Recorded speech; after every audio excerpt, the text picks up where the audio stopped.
Mais alors la grande question c'est pourquoi? Et là, on arrive à la catégorie qui, pour le coup, fâche un petit peu. Avec notre protocole, donc à savoir on compare les tags, les catégories avec le contenu réel, on a regardé du porno un max. On observe que 60% de vidéos qui annoncent du contenu violent contiennent en effet du contenu violent. Si vous vous rappelez de l'étude dont on a parlé un petit peu plus tôt, c'est quand même vachement moins que les 90% qui étaient annoncés par l'article de référence.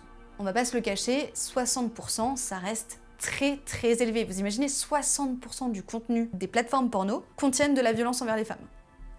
Et surtout, là où c'est complètement différent des deux catégories précédentes, c'est que c'est bien supérieur, ce chiffre, que celui des tags. Avec les tags, on est à peu près à 25% qui décrivent des actes de violence, alors que dans la réalité, c'est 60% des vidéos qui sont concernées. Mais alors la grande question, c'est pourquoi?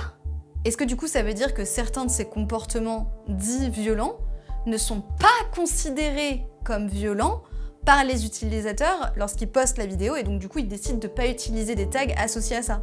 Ou alors, est-ce que ça veut dire que nous, on est tellement sensibilisés à la violence dans la pornographie que du coup, certaines vidéos qui contiennent factuellement de la violence, on va pas spécialement les caractériser par ça?